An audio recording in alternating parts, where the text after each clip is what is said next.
kuasa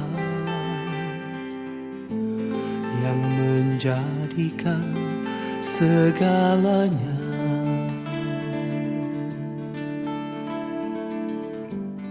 Ajaib perkasa yang diperbuatnya di hadapan segala bangsa. Sebab Tuhan baik, bahwasanya untuk selamanya kasih setianya. Sebab Tuhan baik, bahwasanya untuk selamanya kasih setianya.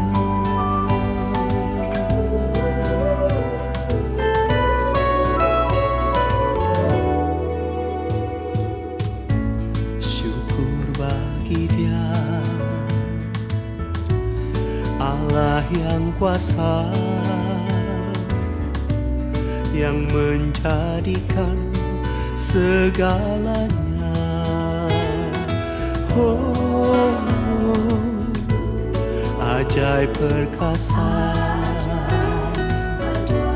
yang diperbuatnya di hadapan segala bangsa. Sebab Tuhan baik,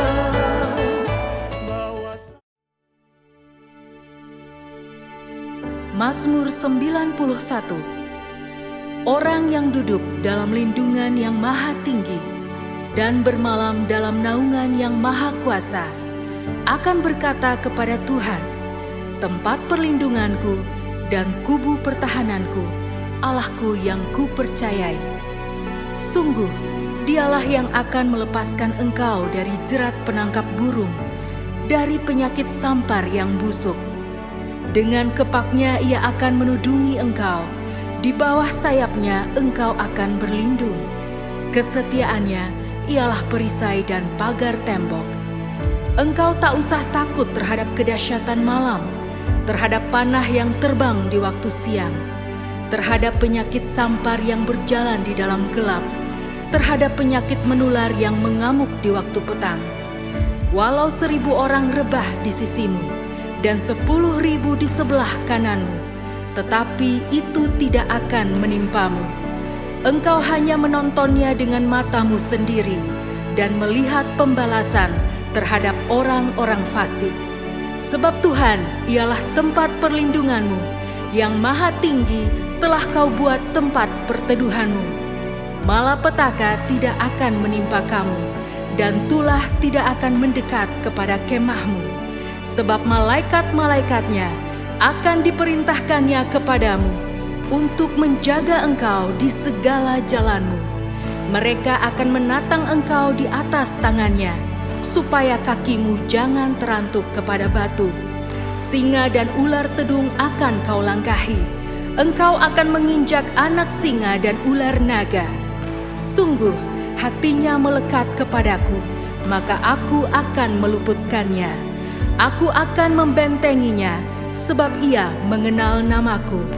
Bila ia berseru kepadaku, aku akan menjawab. Aku akan menyertai dia dalam kesesakan. Aku akan meluputkannya dan memuliakannya. Dengan panjang umur akan kukenyangkan dia, dan akan kuperlihatkan kepadanya keselamatan daripadaku.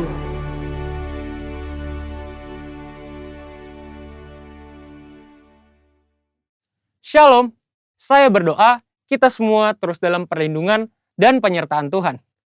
Voice of Pentecost kali ini bertemakan bersinergi bagi bangsa. Kemerdekaan disebut dengan keadaan bebas dari perhambaan. Tentu, perjuangan menuju kemerdekaan tidaklah mudah. Inilah yang diperjuangkan Bung Karno, juga Bung Hatta, hingga pada 17 Agustus 1945 Indonesia merdeka. Saudara, perjuangan menuju kemerdekaan ini tidak hanya dilakukan Bung Karno sendiri, ataupun Bung Hatta seorang.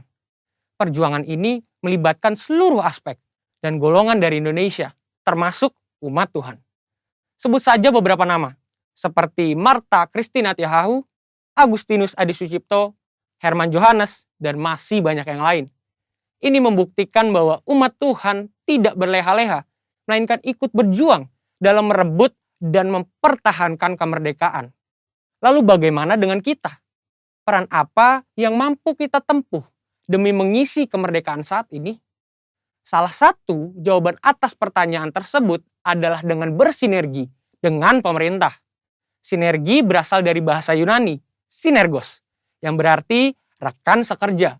Sinergi adalah suatu bentuk dari sebuah proses atau interaksi yang menghasilkan suatu keseimbangan yang harmonis, sehingga bisa menghasilkan sesuatu yang optimal. Ada 4 yang perlu kita perhatikan dalam hal bersinergi dengan pemerintah. Yang pertama, menyadari bahwa pemerintah adalah dari Allah. Tak dapat terhitung berapa banyak narasi yang diciptakan oleh oknum dalam berbagai media dan platform yang berusaha menimbulkan ketidakpercayaan masyarakat terhadap pemerintah. Seperti dalam penanganan COVID-19 dan program vaksinasi yang sedang ada tepat di depan kita saat ini. Hoaks-hoaks bermunculan dan banyak masyarakat yang memakannya mentah-mentah, sehingga menjadi batu sandungan yang besar bagi pemerintah untuk bergerak. Saudara, kita sebagai orang percaya harus mampu bersinergi dengan pemerintah, sebab mereka adalah wakil Allah dan mereka menginginkan kesejahteraan atas Anda dan juga saya. Yang kedua, berdoa bagi pemerintah. Sebagian dari kita mungkin bertanya, saya hanya seorang pegawai biasa, bagaimana saya dapat bersinergi dengan pemerintah? Siapapun kita, apapun jenis pekerjaan dan usaha kita, semua dapat bersinergi dengan pemerintah dalam mengisi pembangunan. Ada 3 cara yang pasti dapat dilakukan oleh semua orang percaya, yakni berdoa, berdoa, dan berdoa. Dalam 1 Timotius 2 ayat 1-3, dikatakan bahwa kita patut untuk menaikkan permohonan, doa syafaat, dan ucapan syukur bagi raja-raja dan pembesar yang berada di atas kita. Jangan pernah jemu berdoa bagi bangsa dan negara serta pemerintah. Justru di masa-masa yang genting seperti inilah, kita semakin gencar, tekun, dan semangat mendoakan pemerintah dalam perang melawan penyakit COVID-19 serta resesi ekonomi secara global. Kita percaya bahwa setiap doa-doa kita bagi bangsa, negara, dan pemerintah yang kita sampaikan kepada Bapa di sorga tidak akan pernah sia-sia. Dan yang ketiga, berikan bagian kita. Dalam Matius 22 ayat 21, kita mendapati sebuah ajaran Tuhan Yesus yang sangat menarik tentang kewajiban kita terhadap pemerintah. Tuhan katakan, berikanlah kepada Kaisar apa yang wajib kamu berikan kepada Kaisar, dan kepada Allah apa yang wajib kamu berikan kepada Allah. Tuhan mengajarkan bahwa tidak patut bagi umat Tuhan yang taat kepada Tuhan untuk tidak menolong pemerintah. Pemerintah dalam membangun bangsa dan mewujudkan kesejahteraan rakyatnya tentu membutuhkan modal pembangunan, dan salah satu sumber pendapatan yang besar adalah pembayaran pajak. Maka dari itu, dengan membayar pajak, kita sedang bersinergi dengan pemerintah kita. Yang keempat, investasi demi kemajuan. Selain dari pendapatan pajak, modal pembangunan juga diperoleh pemerintah dari investasi. Pemerintah sedang mendorong warga negara Indonesia untuk melakukan investasi. Itu sebabnya sekarang ini kita menemukan banyak sekali aplikasi yang memudahkan masyarakat untuk melakukan investasi, bahkan dengan modal awal yang sangat kecil dan dapat dijangkau oleh semua kalangan.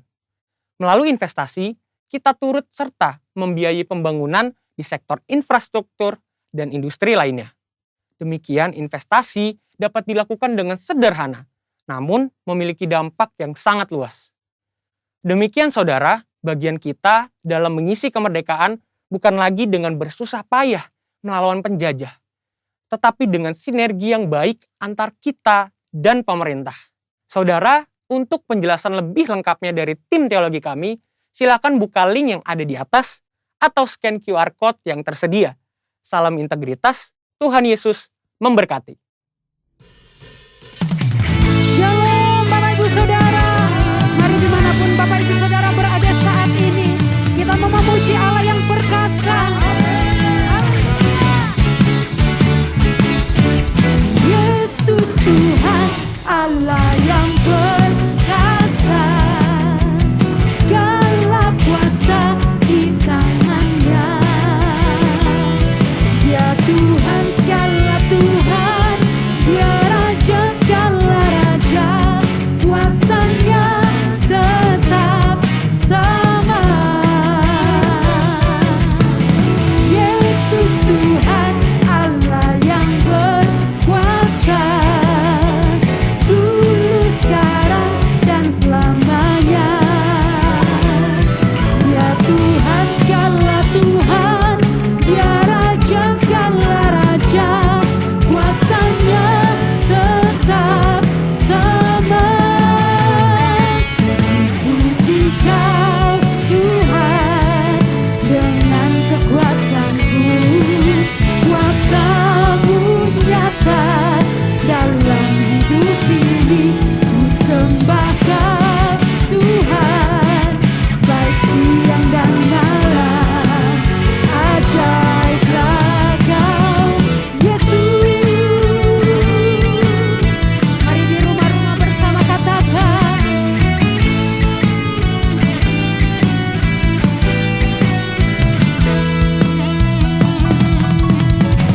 Yesus Tuhan Allah yang berkuasa, segala kuasa di tangannya. Dia Tuhan segala Tuhan, Dia Raja segala Raja, kuasanya tetap sama. Panggil namanya, Yesus Tuhan Allah yang berkuasa, dulu sekarang dan selamanya. Dia Tuhan segala Tuhan, Dia Raja segala Raja, kuasanya tetap. Mari di rumah-rumah angkat kedua tangan kita katakan, Kau Tuhan dengan kekuatan-Ku, kuasa-Mu nyata dalam hidup ini. Ku sembah Kau Tuhan, baik siang dan malam. Ajaiblah Kau, kami puji Engkau. Puji Kau Tuhan dengan kekuatan-Ku, kuasa-Mu nyata dalam hidup ini. Ku sembah Kau Tuhan, baik siang dan malam. Ajaiblah Kau Yesus, ajaiblah Kau Yesus, ajaiblah Kau Yesus.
batu keselamatan. Puji Dia Tuhan Raja.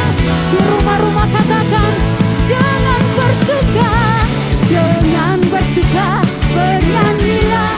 Dia batu keselamatan. Puji Dia Tuhan Raja Maha Besar. Tuhan Raja Maha Besar. Tuhan Raja Maha Besar. Sorak-sorai buat Tuhan Raja Maha Besar. Raja di atas segala raja. Namanya Yesus Tuhan. Haleluya. Haleluya. Engkau Tuhan yang besar di tengah-tengah kami umat-Mu. Untuk itu saat ini terus kami bawa hati kami untuk menyembah Engkau. Dan kami mau katakan Engkau juru selamat kami. Mari Bapak Ibu Saudara angkat suara kita sembah Dia. Shalaramu, Kau juru selamat kami.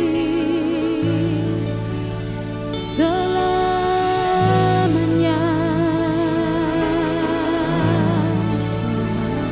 Ya Tuhan, sekalipun kami berjalan dalam lembah kelam, namun tangan-Mu menuntun kami. Kau berjalan bersama kami, jadi gembala kami setiap hari. Sebab itu kami memuji-Mu, menyembah-Mu, ya Yesus. Shanariyananamo, riyalalama, yashane. Shidiyaralanamo, yashane. Shanariyananamo. Mari dimanapun Bapak Ibu Saudara berada, angkat kedua tangan kita sembah Dia. Sembah Dia, sebab Dia selalu hadir saat umat-Nya menyembah Dia.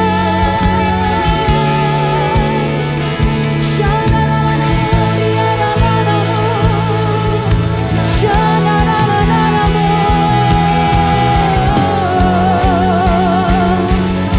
Shanaralabaralalamaya, shanaralamo. Shidiyaralanamo.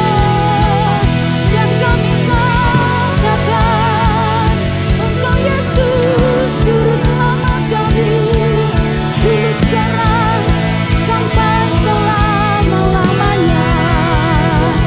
Shanaralanamo. Kami berseru ya Tuhan pada juru selamat yang hidup. Shediaralanamo. Shanariyananamo. Shidiyaralalabaya, shandaranamo, yashane.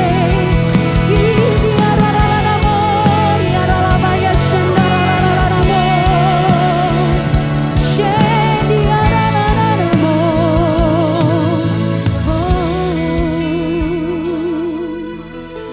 Shandaranamo. Shidiyaralabaya, shandaranamo.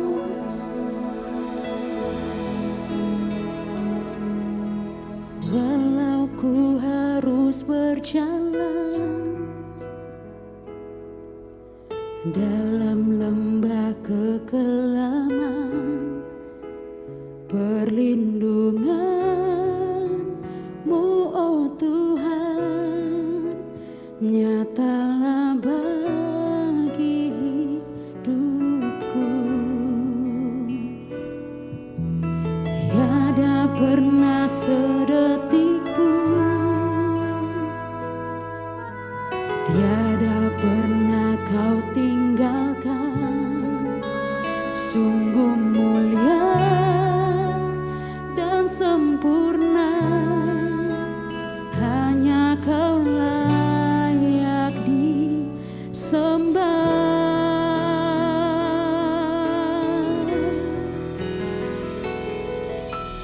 Yesus, Engkau juru selamatku, dalam janji-Mu kemenanganku selamanya kan ku nyatakan. Besar setiamu Tuhan di hidupku.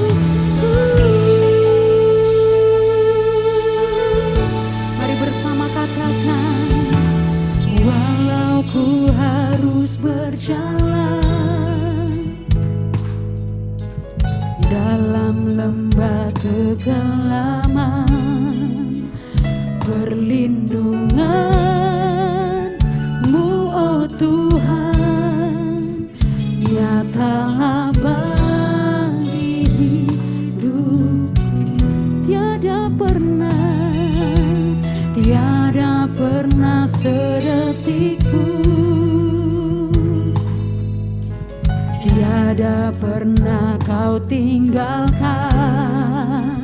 Sungguh mulia dan sempurna, hanya kau layak disembah.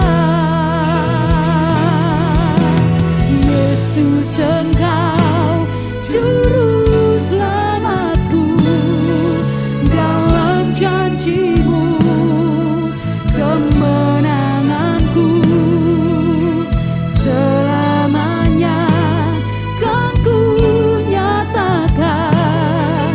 Besar setiamu Tuhan di hidupku.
angkat suara kita sembah Dia.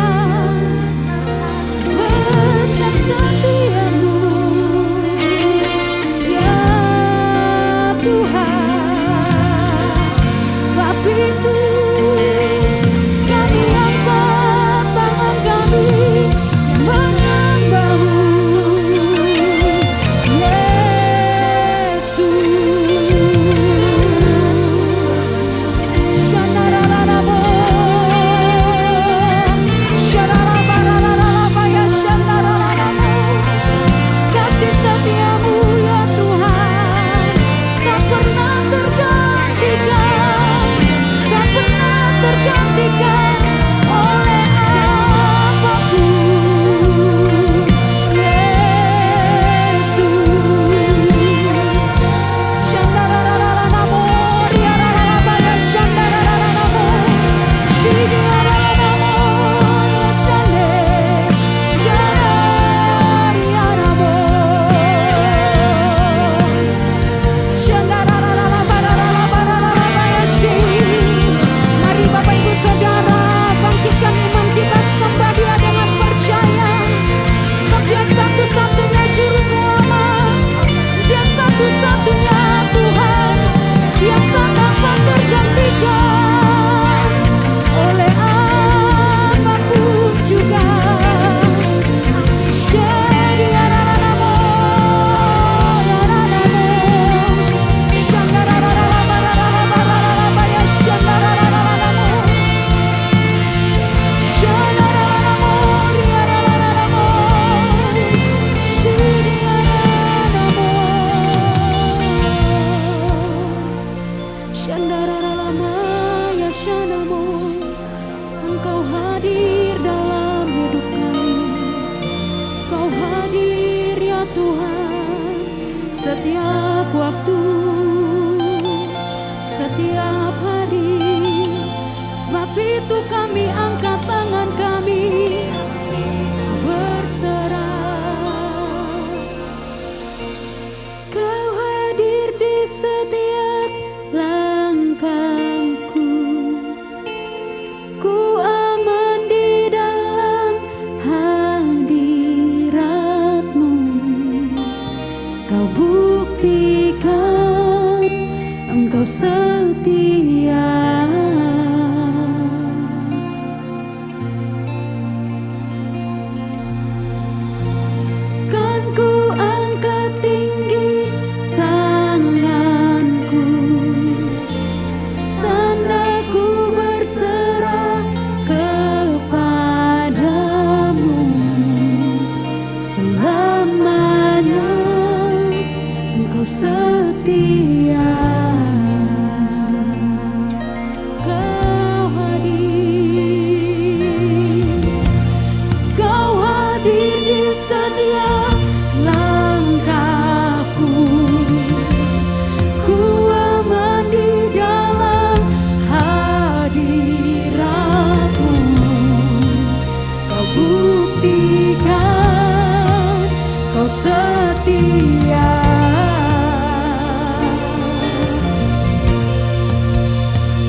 forsake me.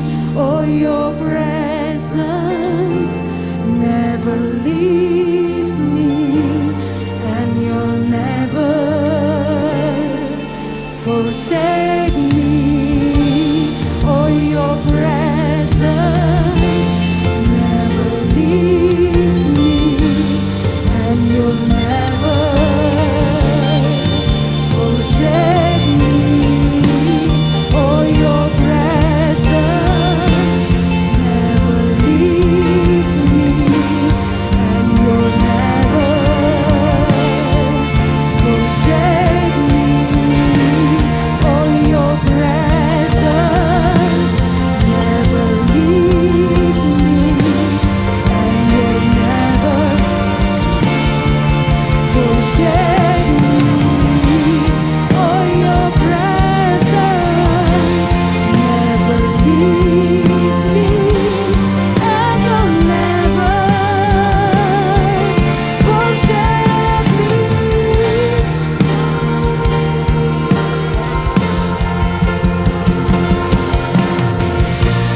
Kau hadir di setiap langkah kami, aman dalam hadirat-Mu.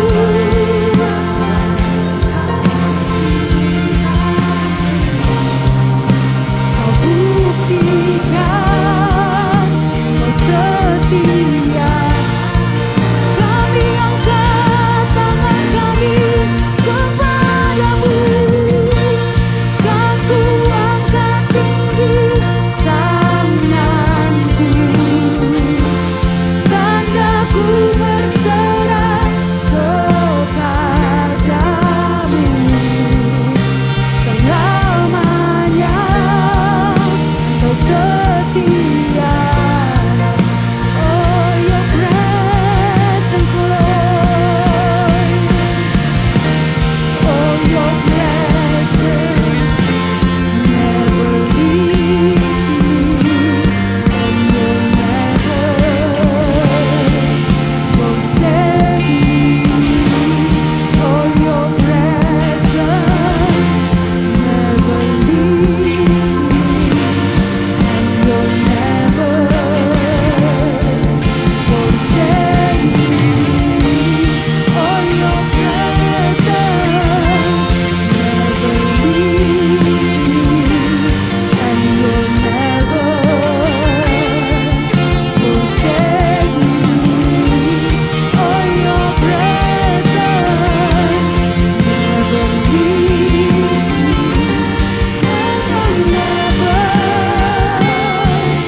forsake me.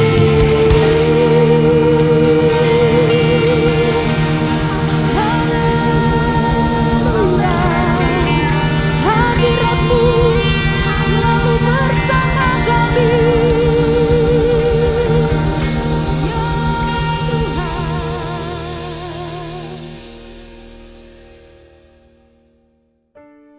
Pentakosta ketiga. Pentakosta ketiga adalah pencurahan Roh Kudus yang dahsyat di zaman ini, melebihi yang terjadi di Azusa Street.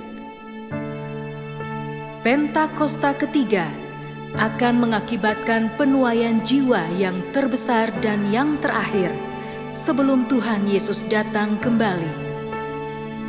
Pentakosta ketiga akan membangkitkan generasi Yeremia, yaitu anak-anak muda yang dipenuhi Roh Kudus, cinta mati-matian kepada Tuhan Yesus, tidak kompromi terhadap dosa, dan akan bergerak untuk memenangkan jiwa. Pentakosta ketiga lahir di Indonesia dan bergerak ke bangsa-bangsa. Gerakan ini dari timur ke barat dan akan kembali ke Yerusalem.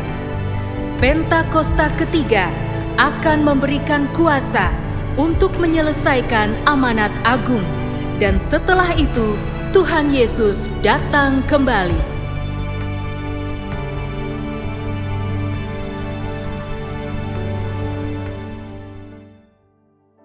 Terima kasih Tuhan buat hari ini, karena kasih dan kesetiaan Tuhan kami boleh ada di rumah kami boleh memuji, menyembah Tuhan. Terima kasih Tuhan untuk setiap berkat-Mu. Terima kasih untuk kesehatan, terima kasih untuk keluarga, terima kasih untuk pekerjaan studi. Semuanya Tuhan yang kami punya, kami bersyukur. Tuhan, kalau sekarang kami mau membawa setiap umat Tuhan di rumah-rumah, berdoa untuk setiap mereka Tuhan. Apapun yang pergumulan mereka Tuhan, apapun yang menjadi permintaan mereka Tuhan, Kau yang berkati, Kau yang beri Tuhan, Kau yang pulihkan setiap mereka. Kami percaya umat-umat-Mu akan terus bertumbuh walaupun di masa pandemi seperti ini Tuhan. Kami juga berdoa membawa bangsa dan negara kami, berkati setiap pemimpin kami, berkati Pak Jokowi, Pak Maruf Amin, TNI, Polri Tuhan, sampai yang ke daerah sekalipun. Kami percaya ada kedamaian, ada keamanan, ada pemulihan, ekonomi dipulihkan, kesehatan dipulihkan, Indonesia bersih dari COVID-19 di dalam nama Yesus. Kami percaya Tuhan akan bekerja lewat bangsa dan negara kami. Kami juga berdoa untuk gereja kami, Tuhan pakai terus gereja kami, memberkati pemimpin rohani kami Tuhan, untuk Bapak Pendeta Niko dan setiap wakilnya di kota Bandung Tuhan. Kami berdoa untuk Bapak Pendeta Joni Lumanto, Bapak Pendeta Kamarga Tuhan, dan Bapak Pendeta Dane Arif. Kau terus tanamkan visi misimu atas hamba-hambamu ini, kesehatan yang prima, keluarga yang diberkati, ada buat mereka semua. Terima kasih Tuhan. Kalau sebentar kami mau dengar firman Tuhan, mari urapi setiap kami Tuhan. Roh Kudus berikan kami pengertian, supaya benih yang ditabur boleh ditabur di hati kami seperti tanah yang subur. Ketika benih ditabur akan berakar, bertumbuh, berbuah, dan buahnya memberkati banyak orang dan nama Tuhan dimuliakan. Terima kasih Tuhan Yesus. Di dalam nama Tuhan Yesus kami ucap syukur. Haleluya. Amin. How I need your presence, Lord. How I need your presence, Lord. Spirit of hope, draw me closer to you, Lord. Spirit of life, flowing into my heart. How I need your presence, oh Lord. How I need your presence, oh Lord. Spirit of hope, draw me closer to you, Lord Jesus. Spirit of life, flowing into my heart as I worship you.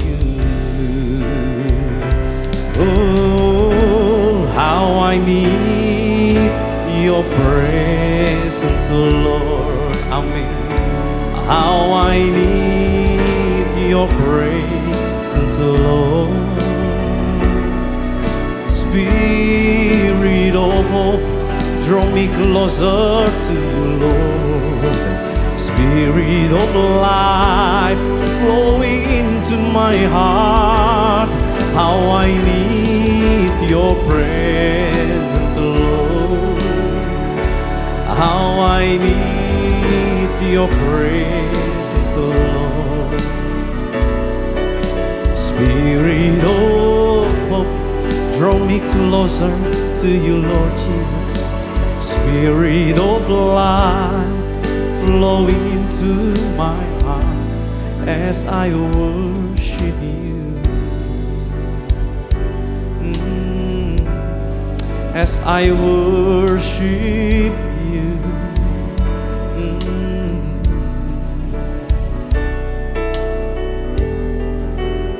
Oh, in your presence there is peace. Dalam hadirat-Mu ada damai yang sejati. Haleluya. Amin. Shalom jemaat Tuhan, jemaat GB Sukawarna yang saya kasihi, yang saya banggakan, yang saya hormati. Hari ini kita akan sama-sama belajar satu firman Tuhan yang saya beri judul adalah Christianity Burnout.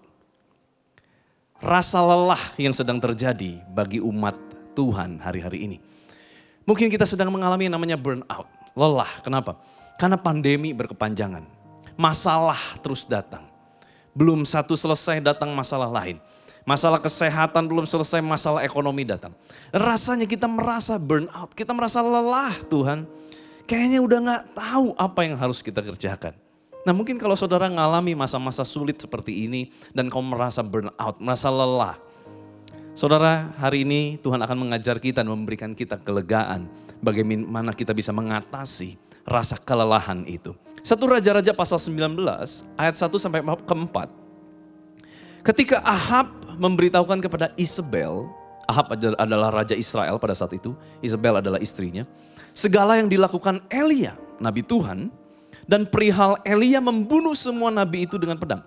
Jadi ini kisah adalah waktu Elia mengalahkan 450 nabi Baal dan menyembelih mereka di Gunung Karmel. Dan waktu itu Elia menunjukkan bahwa Allah yang benar adalah Allah Yehova. Di mana bangsa Israel sudah berubah setia. Mereka menyembah Baal. Dan jelas Elia adalah orang nabi yang membela Tuhan, Allah yang benar pada saat itu. Dan pada saat itu terjadi, Ahab menceritakan semuanya sama Isabel. Maka Isabel menyuruh seorang suruhan, satu orang saja, mengatakan kepada Elia, beginilah kiranya para Allah menghukum aku. Bahkan lebih lagi daripada itu, jika besok kira-kira pada waktu ini, aku tidak membuat nyawamu sama seperti nyawa salah seorang dari mereka itu. Maksudnya dari nabi-nabi Baal yang sudah disembelih oleh Elia. Maka perhatikan firman Tuhan ini. Takutlah Elia. Lalu bangkit dan pergi menyelamatkan nyawanya. Dan setelah sampai ke Beersheba yang termasuk wilayah Yehuda, ia meninggalkan bujangnya di sana. Tetapi ia sendiri masuk ke padang gurun sehari perjalanan jauhnya. Lalu duduk di bawah sebuah pohon arar. Kemudian Elia bilang begini, ia ingin mati katanya. Cukuplah itu sekarang ya Tuhan. Ambillah nyawaku. Sebab aku ini tidak lebih baik daripada nenek moyangku. Saudara, ini adalah ayat yang mengisahkan, menjelaskan bagaimana Elia baru saja melakukan pencapaian yang luar biasa. Di mana dia membuktikan Tuhan yang benar dengan cara apa? Menurunkan api dari langit, membakar semua korban yang ada di atas mezbah yang sudah diairi, dibanjiri dengan air. Spektakuler sekali. Bahkan saudara, Elia menurunkan hujan dari langit. Saat itu Israel mengalami berapa tahun masa kekeringan. Wow, luar biasa banget. Pencapaian yang dahsyat luar biasa dan viral pada saat itu saudara ya. Nama Elia itu viral kemana-mana. Semua siapa yang gak tahu Elia menurunkan api dari langit. Tetapi di masa keemasannya itu tiba-tiba Alkitab mencatat dia minta mati. Dia takut gara-gara dikejar sama satu orang suruhan dari Isabel. Elia mengalami burnout. Elia mengalami kelelahan. Saudara, mungkin ini yang sedang kita alami hari-hari ini. Burnout terjadi dalam kehidupan kita dan kita gak menyadarinya. Nah, coba kita lihat. Penyebab orang bisa mengalami burnout, kelelahan di dalam kekristenan itu apa saja? Ada beberapa penyebab ya, saya hanya sebutkan beberapa saja. Mungkin yang pertama adalah beban pekerjaan yang terlalu tinggi. Atau mungkin kalau engkau adalah hamba Tuhan, pelayan Tuhan, engkau mungkin beban pelayananmu terlalu tinggi. Sehingga engkau mengalami namanya lelah. Pekerjaan yang menuntut engkau terus-menerus harus berhasil. Banyak tuntutan-tuntutan dalam pekerjaan yang terlalu tinggi sehingga engkau mengalami lelah. Atau engkau mengalami yang namanya komunikasi yang tidak memadai. Suami dan istri bertengkar terus-menerus mau cari solusi tapi gak pernah ketemu. Suami ngomong A, istri tangkapnya B, selalu gak nyambung. Engkau mengalami masa burnout. Engkau mengalami masa lelah. Juga kemungkinan apa? Adanya nilai-nilai yang bertentangan. Suami dan istri punya nilai yang terus bertentangan. Suaminya mungkin gampangan orangnya, udahlah biarin cincai begitu. Tapi istrinya mungkin gak bisa kayak begitu. Semua ada hitungannya, gak boleh cincai. Nah akhirnya akan benturan-benturan terjadi. Sampai akhirnya mengalami kelelahan. Tidak seimbangnya kehidupan. Mungkin kau tidak lagi punya me time. Kau tidak punya waktu untuk bisa menikmati apa yang kau sukai hari-hari ini. Karena tekanan, ketakutan dan lain sebagainya. Atau mungkin hubungan sosialmu bermasalah. Atau mungkin juga hubungan dengan Tuhanmu bermasalah. Sehingga tidak ada keseimbangan di dalam kehidupanmu. Sehingga kau mengalami namanya burnout. Atau mungkin kau juga mengalami ini, rasa kurang dihargai. Engkau mungkin sebagai kepala rumah tangga, engkau sudah lakukan semua yang terbaik, tetapi rasanya masih terus kurang. Engkau sebagai ibu, engkau sebagai istri, udah lakukan semua yang kau pikir kau lakukan terbaik, tetapi rasanya itu pun masih kurang. Engkau mengalami burnout. Engkau merasa tidak dihargai. Engkau sedang mengalami masa burnout. Nah saudara, kita lanjutkan lagi. 1 Raja-Raja 19 ayat 9 sampai 10 bilang begini. Di sana masuklah Elia ke dalam sebuah gua dan bermalam. Maka firman Tuhan datang kepadanya demikian. Apakah kerjamu di sini, hai Elia? Jawab Elia, aku bekerja segiat-giatnya bagi Tuhan Allah semesta alam. Karena orang Israel meninggalkan perjanjianmu, meruntuhkan mesbah-mesbahmu, dan membunuh nabi-nabimu dengan pedang. Hanya aku seorang diri yang masih hidup dan mereka ingin mencabut nyawaku. Padahal yang mau cabut nyawa cuma satu orang, Isabel. Tapi tiba-tiba dia merasa seperti semua orang mau cabut nyawa dia. Mereka. Saudara, dalam keadaan lelah, orang akan cenderung merasa semua orang against sama dirinya. Semua orang seperti yang gak suka sama dirinya. Semua orang sepertinya menuntut, demanding terhadap dirinya. Nah kalau saudara ngalami seperti itu, mungkin engkau sedang ngalami yang namanya burnout, saudara. Nah saudara, ada 3 dimensi burnout. Ya, secara psikolog dihubungkan dengan kekristenan. Ada kemungkinan 3 dimensi burnout yang terjadi dalam kehidupan manusia hari-hari ini. Yang pertama adalah emosional, dimensi emosional. Seperti rasanya energi ini kita terkuras.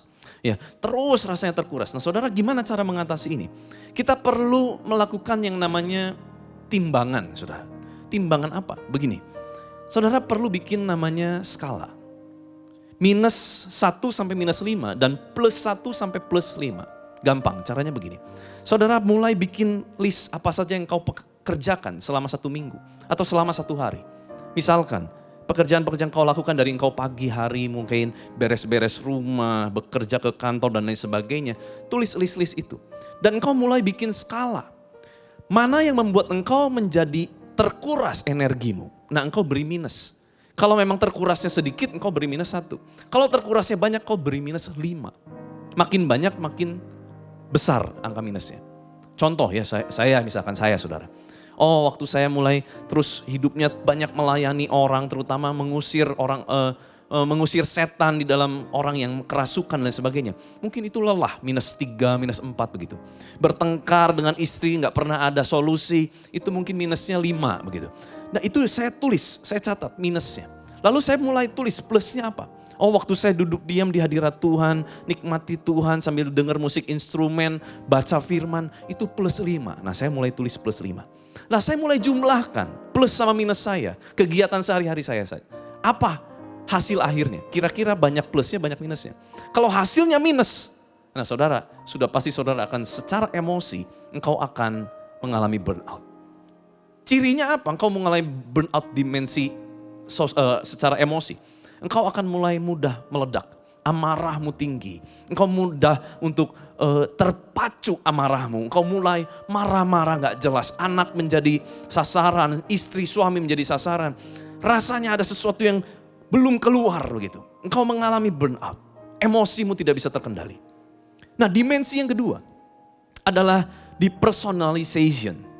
Depersonalisasi ini adalah keadaan di mana seseorang merasa bahwa pikiran dan perasaannya tampak tidak nyata. Bahkan dia merasa bahwa ini seperti bukan dirinya. Seperti udah kehilangan kendali terhadap dirinya. Jadi kayaknya udah ini siapa sih sebetulnya hari-hari ini kayak bukan aku, kayak bukan saya begitu. Nah saudara kalau saudara udah mengalami tahap itu, saudara mungkin mengalami dimensi tahap kedua adalah depersonalisasi. Mungkin kita mengalami udah gak tahu apa yang sedang aku kerjakan. Kehilangan gairah. Nah saudara, apa yang harus kita lakukan? Nanti kita akan kupas saudara ya. Nah yang ketiga, ya dimensi yang ketiga adalah lack of personal accomplishment. Rasa hilangnya kemampuan dan merasa tidak mencapai apapun yang seharusnya mungkin kita pikir kita harus capai. Beberapa waktu lalu ramai kan ya, apa yang kau sudah capai di umur 25 tahun begitu. Rasanya kalau dibandingkan dengan itu, waduh saya gak capai apa-apa. Lack of personal accomplishment. Nah sebetulnya 3 hal ini kita temukan dalam kisah dari Elia. Dia mengalami 3 hal burnout ini saudara. 3 dimensi burnout ini. Kalau kita lihat bahkan dia bilang, saya mau mati aja. Saya gak lebih baik dari nenek moyang saya. Nah itu dia, udah mulai ada pembanding saudara ya. Dan biasanya manusia itu selalu membandingnya ke atas, gak pernah ke bawah kan. Dan setiap kita membandingkan, kita akan menemukan kita semakin banyak kurangnya. Apa yang terjadi? Kita akan mengalami burnout. Kita akan mengalami terus kecewa, merasa kurang. Dan gak punya rasa syukur, gak punya rasa cukup, saudara. Elia mengalami lack of personal accomplishment. Dia merasa gagal, sebab dia gak lebih baik dari nenek moyangnya. Nah, saudara, Christianity burnout, kelelahan kekristenan menyebabkan hal-hal ini. Yang pertama, hilangnya minat. Udah gak minat lah, mau ngapa-ngapain males gitu ya. Mager, males gerak. Hilangnya rasa hormat. Anak kepada orang tua, suami dan istri sudah tidak lagi hormat terhadap pernikahan. Hilangnya rasa simpatik. Udah acuh tak acuh, gak ada rasa peduli. Udahlah biarin dia susah, dah kita juga lagi susah. Udahlah gak usah pusingin orang lain, kita sendiri lagi pusing. Hilang rasa simpatik, hilang rasa peduli. Dan mungkin kau mengalami stagnasi. Itu adalah hal-hal yang diakibatkan dari engkau mengalami yang namanya burnout. Nah kalau gitu saudara, apa yang dapat menyembuhkanku? Apa yang dapat memulihkanku? Kuncinya ini saudara, kejar perjumpaan dengan Tuhan setiap saat. 1 Raja-Raja 19 ayat 11-13 bilang begini. Lalu firman Tuhan kepada Elia, keluarlah dan berdiri di atas gunung itu di hadapan Tuhan. Maka Tuhan lalu angin besar dan kuat membelah gunung-gunung dan memecahkan bukit-bukit batu. Wah ini luar biasa, peristiwa dahsyat begitu mendahului Tuhan. Tetapi tidak ada Tuhan dalam angin itu. Dan sesudah angin itu datanglah gempa. Wah ini lebih dahsyat lagi, gempa saudara. Tetapi tidak ada Tuhan dalam gempa itu. Dan sesudah gempa itu datanglah api. Wah lebih hebat lagi, api saudara. Tetapi tidak ada Tuhan dalam api itu. Dan sesudah api itu datanglah bunyi angin sepoi-sepoi basah. Dalam bahasa Inggrisnya bagus banget dikatakan, sound of a gentle blowing, a gentle and quiet whisper. Seperti bisikan-bisikan yang teduh. Angin yang sepoi, tenang begitu. Tetapi tiba-tiba Elia menutupi wajahnya dan di sana ada Tuhan. Kadang kita sibuk ya mencari guntur, kita mencari hal-hal spektakuler begitu. Tetapi kita kadang melupakan hal-hal sederhana. Di mana terkadang Tuhan tuh bicara lewat sekeliling kita. Terkadang kita terlalu sibuk mencari hal yang besar, yang luar biasa. Sukses. Sampai kita lupa untuk duduk diam di hadirat Tuhan. Padahal hal-hal sederhana itu, hal-hal yang kecil itu yang dapat memberi kekuatan kepada setiap kita. Kejar hadirat Tuhan hari-hari ini. Tapi Pak Pendeta, saya ini rajin baca firman, rajin berdoa.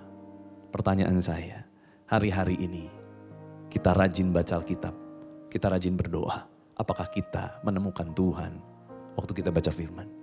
Apakah kita menemukan getar cinta Tuhan waktu kita baca firman-Nya? Kalau enggak, mungkin kita cuma lakukan ritual agamawi. Tetapi kita tidak melakukan hubungan dengan Tuhan. Tuhan tanya sama kita hari-hari ini, apa kerja kita? Lucu banget ya, Tuhan tanya dalam bentuk apa yang kau kerjakan sekarang begitu ya. Apa yang sedang kau kerjakan? Tuhan tanya yang lagi dilakukan. Elia jawabnya yang lalu-lalu. Dulu Tuhan aku sibuk banget belain Tuhan. Gak ada seorang pun menyembah Tuhan. Aku belain Tuhan. Dia terus melakukan mengingat hal-hal yang lalu. Tetapi dia lupa apa yang dia lakukan hari ini. Dia gak lagi ngapa-ngapain. Dia lagi kelelahan. Sampai dia meninggalkan hubungannya dengan Tuhan. Saudara mungkin kita hari ini terlalu sibuk mencari ini dan itu. Ya memang tekanan dan luar biasa. Semua hal sedang terjadi tanpa kita bisa prediksi. Tetapi Alkitab mengajar kita, yuk kembali kejar perjumpaan dengan Tuhan. Sebab perjumpaan dengan Tuhan akan mengubah segalanya. Kenapa Tuhan berbisik ya? Diibaratkan the gentle quiet whisper. Kenapa Tuhan berbisik? Karena Tuhan dekat. Tuhan gak pernah jauh. Makanya Tuhan gak pernah teriak-teriak sebetulnya saudara. Tuhan cukup berbisik. Selama kita mau peka, mau dengar suara Tuhan, kita akan dengar instruksinya Tuhan untuk apa kita harus lakukan hari-hari ke depan ini. Dan saudara, saya tutup dengan ini. Small is big, but sometimes big is small. Apa yang kita pikir kecil, mungkin itu sebetulnya sesuatu yang besar. Tetapi apa yang kita pikir besar, spektakuler, mungkin sebetulnya itu kecil. Apa maksudnya? Seorang penulis buku, Max Lucado, menuliskan prinsip 85-15. Ini yang harusnya kita kejar hari-hari ini, saudara. Kita mungkin selalu kejar yang 85% yang tampak besar. Tetapi mungkin itu dampaknya hanya 15%. Tetapi sebaliknya, mungkin ada 15% yang harusnya kita kejar hari-hari ini. Sebetulnya itu berdampak 85% dalam kehidupan kita. Apa yang 15% yang harus kita kejar hari-hari ini? Yang pertama, hubungan dengan Tuhan. Hubungan dengan Tuhan itu gak bisa digantikan dan gak bisa titip sama orang. Oh, titip ya Pak Pendeta, supaya saya nanti lebih peka. Gak bisa. Hubungan kita dengan Tuhan harus kita sendiri yang kerjakan. Itu 15% yang tidak bisa digantikan. Dan 15% itu mempengaruhi 85%, saudara. Apalagi hubungan suami dan istri, komunikasi, fungsi dalam rumah tangga. Itu gak bisa diganti. Fungsi seorang ayah, fungsi seorang ibu, fungsi seorang anak gak bisa diganti. Ayah gak bisa titip, aduh lagi malas jadi ayah. Titip ya ke teman baik kita dan bilang, gantiin aku jadi ayah 1 hari aja. Gak bisa, saudara. Apalagi yang 15%, olahraga. Saudara gak bisa titip olahraga. Oh Pak Pendeta rajin olahraga ya. Saya titip Pak Pendeta ya. Saya titip 200 kalori aja, gak banyak-banyak. Gak bisa, saudara. Kita yang olahraga, kita yang akan mengalami manfaat itu. 15% yang tidak bisa digantikan. Mari kejar yang 15% hari-hari ini. Karena itu adalah yang esensi. Sedangkan yang 85% mungkin itu hanyalah kesibukan belaka yang sebetulnya tidak mempengaruhi banyak dalam kehidupan kita. Kejar yang esensi hari-hari ini. Kejar perjumpaan dengan Tuhan, saudara. Itu adalah esensi kita sebagai penyembah-penyembah Tuhan. Nah saudara, kita lihat firman Tuhan ini bagus banget ya. Elia mengkhawatirkan apa yang besar, pencapaian. Dia bilang gak lebih baik dari nenek moyangnya, gak lebih hebat gitu ya. Tetapi tiba-tiba Tuhan gak mau pusing soal itu. Tuhan tiba-tiba suruh kepada Elia begini. 1 Raja-Raja 19 ayat 15, 16, 18. Firman Tuhan kepada Elia, pergilah, kembalilah ke jalanmu melalui padang gurun ke Damsyik. Dan setelah engkau sampai, engkau harus mengurapi Hazael menjadi raja atas Aram. Juga Yehu cucu Nimsi haruslah kau urapi menjadi raja atas Israel. Dan Elisa bin Safat dari Abel Mehola harus kau urapi menjadi nabi menggantikan engkau. Tetapi, perhatikan kalimat ini. Tetapi, aku kata Tuhan akan meninggalkan 7.000 orang di Israel. Yakni semua orang yang tidak sujud menyembah Baal dan yang mulutnya tidak mencium dia. Apa yang Elia khawatirkan? Gak ada yang bela Tuhan. Ya, itu yang dia khawatirkan. Dan dia merasa kalau dia udah bela Tuhan, sampai mengalahkan 450 Nabi Baal, dia sudah achieve something big. Sesuatu yang besar dia sudah capai. Tetapi di hadapan Tuhan ternyata enggak. Buat Tuhan apa yang dipikir Elia besar itu kecil. Kenapa? Tiba-tiba Tuhan bilang begini. Tetapi aku, Elia berkali-kali bilang, aku sibuk. Belain Tuhan, gak ada lagi yang belain Tuhan. Tuhan bilang begini, aku akan meninggalkan 7.000 orang di Israel. Yaitu semua orang yang tidak sujud menyembah Baal, mulutnya tidak mencium dia. Seolah Tuhan bilang begini, apa yang kamu khawatirkan Elia, aku sanggup gantikan dengan 7.000 orang. Engkau pikir kau hanya sendiri, tetapi sebetulnya aku bisa ganti dengan 7.000 orang. Mungkin hari-hari ini kita kejar apa yang besar menurut pandangan manusia, tetapi di mata Tuhan itu hal yang kecil. Jangan terbalik, saudara. Dan kalau kita lihat ya di ayat ini, saudara, Tuhan kasih 3 perintah penting kepada Elia. Yang pertama Tuhan kasih perintah apa? Urapi Hazael. Mengurapi Hazael, Hazael adalah panglima perang gitu, diurapi untuk menggantikan raja. Tentu ini gak membuat Elia menjadi famous, gak akan membuat Elia menjadi terkenal. Siapa yang lihat, dia bahkan harus sembunyi-sembunyi mengurapi Hazael. Tetapi Tuhan kadang suruh yang kecil kok, gak yang besar. Saudara, Alkitab tidak pernah mencatat Elia melaksanakan tugas ini. Yang kedua, Tuhan suruh apa? Urapi Yehu cucu Nimsi. Ini pun hal kecil. Cuman ngurapin orang. Elia gak tahu dampaknya. Elia gak lakukan. Alkitab tidak mencatat Elia mengerjakan tugas nomor 2. Padahal saudara, kalau kita lihat, Siapa yang akhirnya membunuh Isabel? Orang yang sangat ditakuti sama Elia. Yehu, cucu Nimsi. Tuhan gak bilang dari awal sama Elia, Elia nanti kalau kamu udah urapi, nanti dia yang akan membunuh Isabel, kamu akan aman. Enggak. Tuhan cuma kasih perintah. Tugas Elia apa? Taat. Terkadang ketaatan kita kepada hal kecil hari ini, itu bisa membuka jalan keluar yang besar. Bahkan mungkin hal yang sedang kita gumulkan luar biasa. Kuncinya adalah taat dari hal kecil. Kalau saja Elia taat melakukan yang kedua ini, dia akan terbebas dari masalah dia, yaitu Isabel yang mengejar-ngejar dia. Sayangnya, sampai Elia terangkat ke sorga, Elia tidak kerjakan. Yang ketiga, Elia kerjakan. Dia mempersiapkan Elisa, menggantikan dia menjadi nabi. Elia mengurapi Elisa. Saudara, jangan sampai tugas yang Tuhan berikan kepada kita hari-hari ini kita lalaikan. Sayang sekali. Mungkin dengan ketaatan kecil kita dapat mengubah banyak hal besar di dalam kehidupan kita hari-hari ini. Mari kita renungkan respon kita dalam menghadapi krisis yang sedang terjadi. Termasuk krisis rohani, krisis percaya diri mungkin, dan krisis kelelahan secara rohani ini. Respon kita akan menentukan perjalanan kehidupan kita, perjalanan pelayanan kita, bahkan perjalanan bisnis kita ke depan. Saya berdoa supaya kita semua merespon dengan benar. Mencari yang utama dan terutama. Bukan mencari yang tambahan-tambahan yang Tuhan dapat berikan. Tetapi mencari yang esensi hari-hari ini. Yaitu perjumpaan dengan Tuhan setiap saat. Kita angkat sebuah pujian saudara menutup khotbah hari ini. Tuhan, inilah hidupku. Ku serahkan padamu segala cita-citaku, masa depanku menjadi milikmu. Jadikan kami terangmu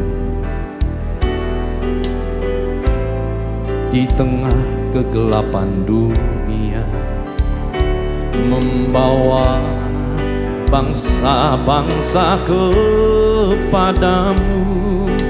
Tuhan, ini kerinduanku, katakan bagimu Tuhan seluruh hidupku. Pakailah Tuhan bagi kemuliaan-Mu, genapi seluruh rencana-Mu, sampai bumi penuh kemuliaan-Mu. Dari awal katakan dengan iman. Tuhan, inilah hidupku, amin. Ku serahkan padamu segala cita-citaku, bahkan masa depanku menjadi milikmu. Jadikan kami terangmu di tengah kegelapan dunia, membawa bangsa-bangsa kepadamu. Tuhan, ini kerinduanku, katakan bagimu Tuhan seluruh hidupku. Pakailah Tuhan bagi kemuliaan-Mu, genapi seluruh rencana-Mu, sampai bumi penuh kemuliaan-Mu. Genapi seluruh rencana-Mu, sampai bumi penuh kemuliaan-Mu. Genapi seluruh rencanamu, sampai bumi penuh kemuliaan-Mu.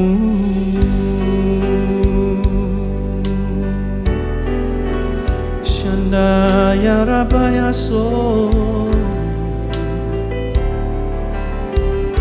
Haleluya ya rararare, Shandaya rararamu, Kiria Rabaya So.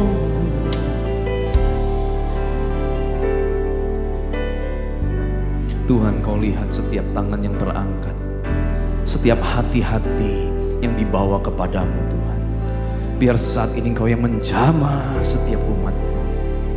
Sembuhkan yang sakit, bebaskan yang terikat Tuhan. Pulihkan hubungan keluarga, pulihkan hati-hati yang terluka, pulihkan setiap pekerjaan. Berikan hikmat, marifat dari tempat yang maha tinggi.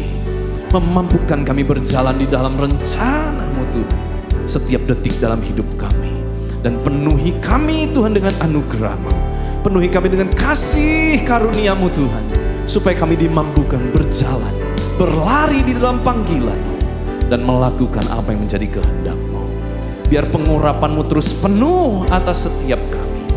Dan khususnya kami berdoa bagi setiap jemaat-Mu yang mungkin sedang mengalami sakit COVID-19, terkena badai sitokin, terbaring di rumah sakit, terbaring isolasi mandiri di rumah-rumah, tidak berdaya, hilang pengharapan, dalam keadaan ketakutan.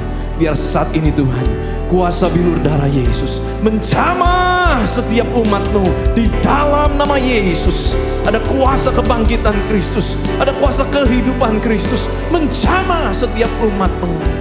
Dan pulihkan Tuhan, pulihkan setiap jemaat-Mu yang sedang mengalami kelelahan.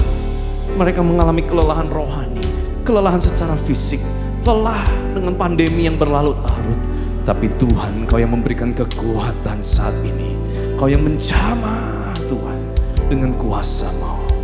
Pulihkan setiap hati, pulihkan Tuhan, pulihkan jamah di dalam nama Yesus. Terima kasih Bapa. Biar kuasa kehidupan Kristus memetraikan setiap firman-Mu di dalam nama Tuhan Yesus Kristus. Haleluya, sama-sama kita katakan amin. Mari angkat tangan saudara, terimalah berkat Tuhan.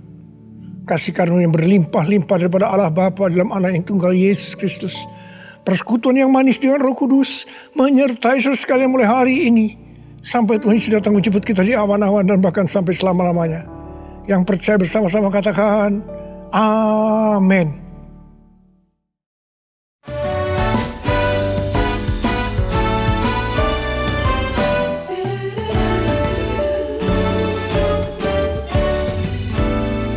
Ajaib, sungguh ajaib kuasanya bagiku. Ajaib, sungguh ajaib anugerahnya dalam hidupku.